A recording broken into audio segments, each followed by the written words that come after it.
Don't get intimidated. Recharging a fridge with Freon, it's really easy. Some of the videos out there are made by professionals and they usually skip steps, so it sounds intimidating.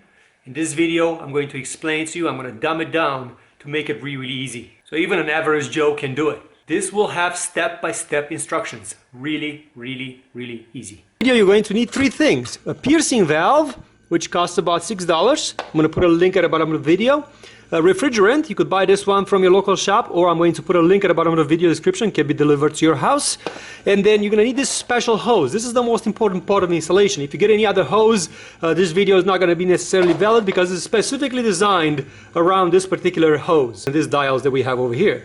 Before we start, why do you have to refill your fridge? Usually when it doesn't cool off very well, or it makes some strange noises. If it's low on refrigerant, you're going to hear strange noises from the compressor. The refrigerant carries a little bit of oil through it, therefore it lubricates the compressor. If you're running out of refrigerant, the compressor is going to run dry and that could cause problems. Before you go ahead, you have to identify what's where. I'm not going to use fancy terminology, maybe I'm going to throw a couple in here and there, just so everybody understands.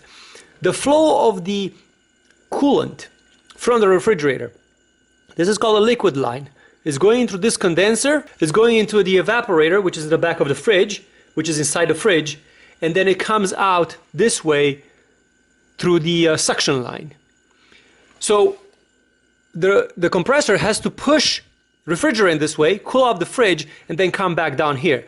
If you don't have enough, what's going to happen, this pressure line, this suction line, is going to have negative pressure. So this compressor will be starved of Freon and therefore will not be able to cool off properly.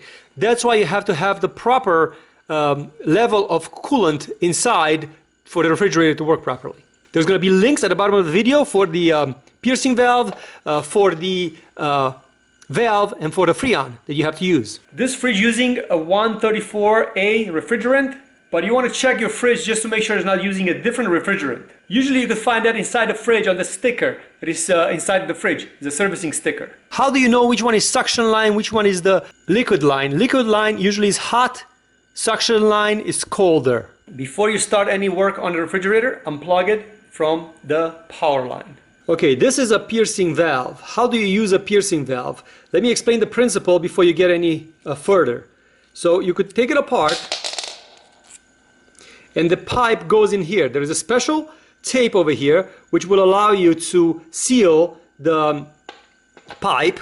It's called a piercing valve because if you turn the valve, it will show a little needle over here. So there's like a little needle that comes out which is going to pierce the pipe. Before you start using it, you have to unwind this one that way so you don't have this pointy thing in here before installation. It also comes with two special adapters for each type of a pipe, so you have to use the one that is designed for your pipe accordingly. This piercing valve needs to be installed on the suction line. So the suction line, remember what I told you, that there is a liquid line and there is a suction line. This is the suction line. You have to install it on a suction line. Before you choose the location for it, you have to be very careful. Here's why. The suction lines have different sizes, and that's why they give you these adapters. You have to find the one that is specifically designed for this particular line.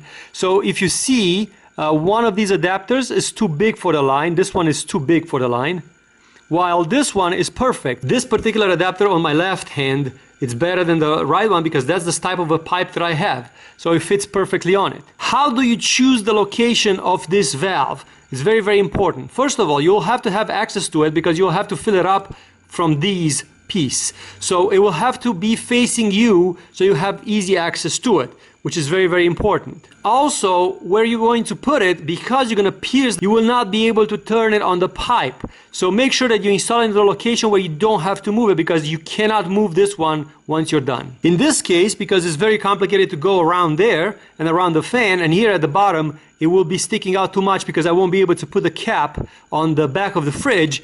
The best location for me is going to be over here. So this is where I'm going to install it. It's going to be right over here in this particular position, so that way I could still get to it and refill it, and then I still have access with the Allen wrench to all the bolts and opening and closing the valve. Before we start, we got to clean the pipe with a little bit of a sandpaper. So I'm going to take a piece of sandpaper and I'm going to clean this pipe really well. That way the piercing valve is going to have a very good access to it. Insert this adapter that is specifically for your pipe into the bottom part of the valve. Now let's use what we have learned and install our piercing valve. So I'm going to put the piece over here. I'm not going to crank it up yet. I'm just going to bolt it together so I could get a rough position of where it needs to go. And don't be afraid to do this. This is not hard. Okay, so we chose the position right now. This is going to be a good position for being able to get to the valve. It's not going to be in the way, so we could still open and close the actual back of the fridge. And then we still have good access with the Allen wrench, not only to tighten this one on the pipe, but also to access the valve itself. Remember, if you forgot, the valve has to be completely open before you put this one in, because you don't want to pierce the pipe before the valve is in the position. Right now we're going to tighten up the 3 bolts here on the outside to tighten the piercing valve to the pipe itself, and that's going to be its final position. Okay, we're using the Allen wrench to tighten the valve on the pipe. You want to make sure that you get it nice and snug. Okay, so the valve is in. Do not open and pierce the pipe yet. We're going to install the hose real quick and get a nice tight connection over here. Also, we're going to unscrew the other end all the way out. There's a piercing needle over there that you don't want to pierce the can yet, so we're going to install the can at the other end, and there it is. The can is installed at the end, and this one is completely open, so it's completely out. This is the most critical point. You have to be sure that once you pierce the valve now, you will not be able to move this piercing valve over here. So right now what I'm doing, and I'm piercing that pipe right now. So that is piercing right now the pipe, and also will close the valve. So right now this valve is getting closed in the same time while it's making a hole in the actual pipe itself. There it is. So right now it's at the end of the valve and there is a hole in the pipe. You cannot move the piercing valve at this point. Right now we're ready to get a reading on this dial over here. As you can see, there is a green zone, so this is a suction zone. And then there is a blue zone, which is a pressure zone. Where we want to be is we don't want to have any suction on this line. If you're low on Freon, once we plug in the fridge to the wall, you will see that this line is going to start to go into the green if we're low on Freon. If we're low on Freon, it's not good because the compressor is running starved, and a starved compressor will not run properly. Where we want to be around between 1 and 3 psi. So we want to be just barely in the blue line. Okay, I'm going to plug in the fridge right now and see what's going to happen. We're going to wait for the fridge to go through its process, and it's going to start in a second, and this should change. The system is in equilibrium right now. The fridge is not running, so right now we will not get a proper reading. What you have to do is, after you plug that in, you have to wait for the fridge to turn on. That way it's going to suck out of the suction line all the Freon and try to push it through the liquid line. Because of that, what's going to happen is that you are going to get a proper reading. So right now I plugged in the fridge and I'm waiting for it to turn on. The valve over here is still closed. Don't panic. It takes a couple of minutes for the fridge, after it's plugged in, to go through its bases before it actually starts the compressor. Okay, it took about 2 or 3 minutes for the fridge to turn on. I just heard the compressor turning on. Right now what we're going to do is we are going to open this valve, and it's going to create a suction into this hose. The next step is to open the piercing valve. So we're going to take our Allen wrench and we're going to unscrew it.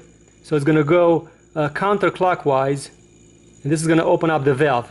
You should go about 2 turns. So that's 3/4 of a turn. And we're going to watch this dial, because right now we should go into negative pressure. Now here's the negative pressure that I get. This fridge is missing very little Freon, so it's not missing too much, but it's still going to negative pressure. Where we have to go is that 0, it's right where the blue starts, and then 10 is right over there. So we want to go about 1 to 2 psi pressure. The pressure is over here. At this point we're going to pierce our bottle, so we're going to screw this one all the way in. We're going to open it up and give it a little bit of a juice back into the system. And I closed it. There was just a little bit more.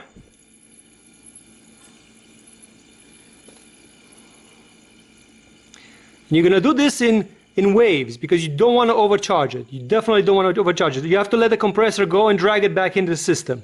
And then we're going to do again a quick burst.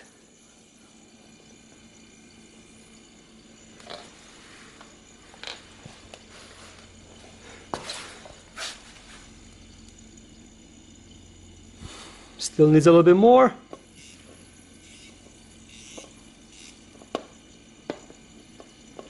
It's very, very hard to take it out, so therefore you don't want to overdo it.